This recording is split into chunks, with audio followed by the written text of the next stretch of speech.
She was the last person anyone expected to see on the training ground. Her name was Riley, and from the moment she stepped onto the field, people whispered, joked, even laughed. Some called her delusional. Others said she wouldn't last a week. They watched her small frame and quiet demeanor and assumed she was soft, but Riley had spent her whole life proving people wrong, and she had no intention of stopping now. She had grown up in a town where no one believed girls should dream to big. Her brothers had gone into the military, her cousins had followed, but when she said she wanted to join too, the response was always the same: that's cute, but what's your real plan? So she trained in silence, lifting weights in her garage, running through fields at dawn, learning how to control her breath, how to sharpen her focus, how to keep going when every muscle in her body screamed for her to stop. She applied for the Special Forces training program, the most grueling test of physical, mental, and emotional endurance the country had to offer, and when she was accepted, she packed her things, hugged her mother goodbye, and boarded a bus that would take her into the unknown. On the first day, the instructors barely looked at her. They were used to people quitting, used to people failing. They had no time to waste on someone they assumed was there for attention. But Riley did not flinch when the ice-cold water hit her. She did not complain when her boots tore her feet to blisters. She kept her head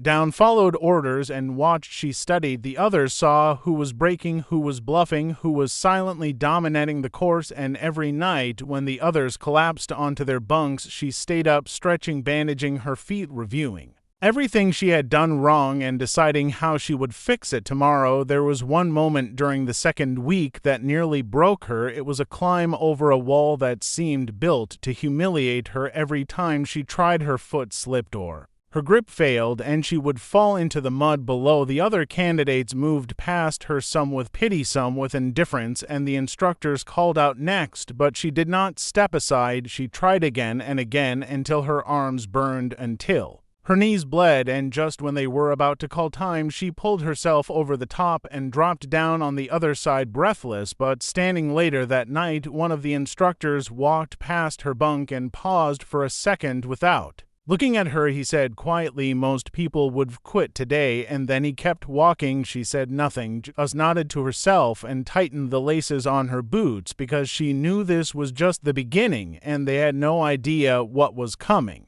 Next days blurred into each other, each one harder than the last. The instructors seemed to have a sixth sense for weakness, and they pushed the candidates until they snapped. One by one, people began to drop out. Some left quietly, others broke down screaming in frustration or pain, but Riley stayed. Her body ached, her knuckles were raw, her shoulders screamed under the weight of the endless rucksacks and logs they had to carry, but something inside her refused to give in. It was not pride. It was not anger, it was something deeper, something that had been forged through years of being told she was not enough. Every morning before the sun rose, she was up, stretching, breathing, steadying her mind, while the others stumbled out of bed half asleep. She was already locked in, already visualizing the day ahead. The instructors noticed. They said nothing, but they noticed. One morning during a team drill, one of the strongest guys in the group collapsed. He had pushed too hard, too fast, and now he was shaking on the ground, unable to move, while the others stood unsure. Riley stepped forward without a word. She lifted his arm over her shoulder and dragged him toward the finish line, step by step, her legs sinking into the dirt, her arms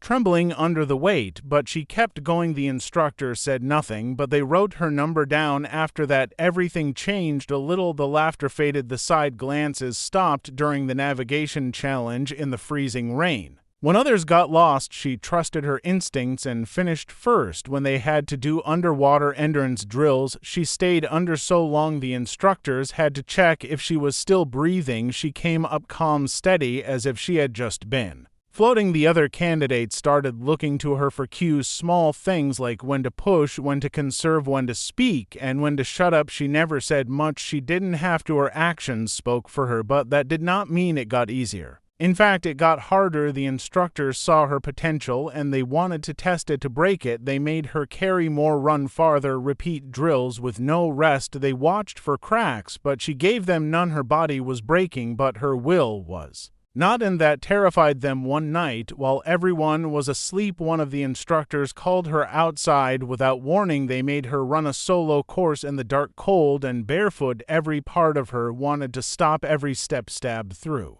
her feet like glass, but she remembered what her mother once said when she was a child: if you keep showing up, they can't ignore you forever. So she kept showing up, she kept going, and when she finished the course and stood there shaking, covered in mud and sweat, the instructor just looked at her for a long moment and then nodded once. That was the first time anyone in that place acknowledged her, not as a girl, not as a joke, but as someone who belonged. The weather turned brutal in the third phase. The rain came down in sheets, and the wind never stopped howling through the trees like a warning, but no one was listening anymore because they had come too far to turn back now, and for Riley there was no such thing as turning back. The cold cut into their bones, the food was nearly gone, the sleep was almost non-existent. Every task now felt like a battle, not just of strength but of sanity, and every hour someone else fell behind mentally, physically, emotionally. The forest seemed to swallow them one by one, but Riley kept going even when her hands were numb, even when her skin cracked from the cold. She never complained, never hesitated, and never asked for a break. She started to move differently now, not just with focus but with purpose, as if she had already seen the finish line, even though it was still miles and weeks away. During the long-range navigation drills, when the group was given nothing but a map, a compass, and an impossible deadline, Riley finished first again, not because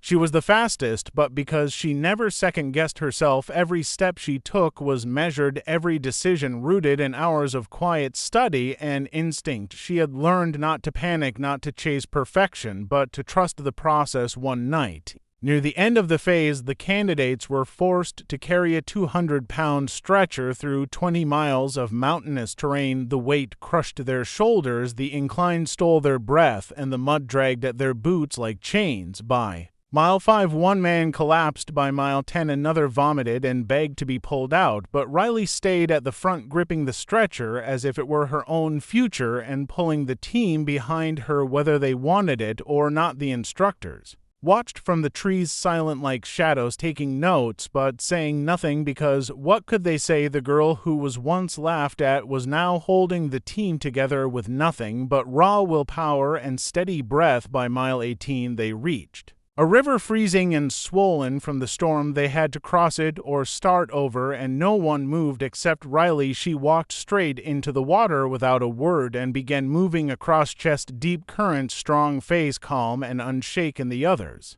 followed, and by the time they reached the other side, soaked and shivering but still standing, one of the senior instructors looked at Riley and then at the others and said, "If she quits, none of you deserve to finish," and no one argued from that moment. Riley was no longer the underdog, no longer the question mark, no longer the girl they had once mocked. Now she was the standard, and the rest were just trying to keep up with her pace, trying to match her fire, and failing every time.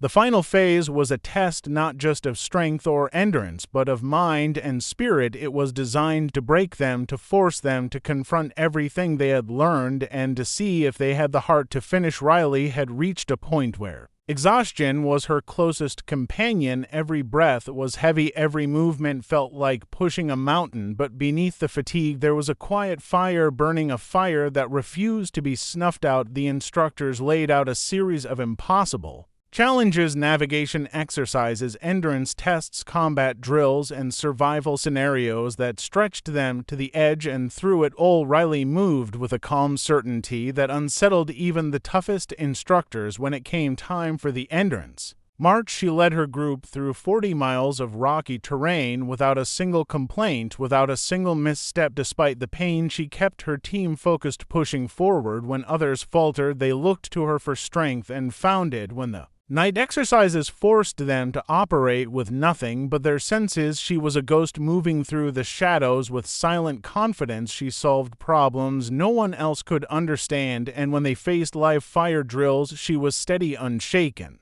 by the deafening noise and flashing lights. Riley's reputation had grown beyond the training ground. Rumors spread among other candidates and instructors that she was unstoppable, unbreakable, that she was rewriting the definition of what a soldier could be, but even with all the recognition, Riley stayed humble. She never let the praise get to her head or the doubts creep back, and instead she focused on every moment, every task, every breath. She was reminded of her mother's words that showing up mattered more than winning, and so she showed up again and again and again. The final challenge was a simulated hostage rescue operation under intense time pressure and enemy fire. The team had to navigate through a maze of obstacles using stealth, strategy, and teamwork. The clock was ticking and every second counted. Riley took point, moving swiftly, assessing every corner and calculating risk. She communicated with her team with calm authority, and when the moment came to breach the door, she was the first in the room. Eyes sharp, heart steady, she secured the hostages and coordinated the extraction with precision and grace. When the exercise ended, the instructors gathered the candidates and announced the results. Everyone was exhausted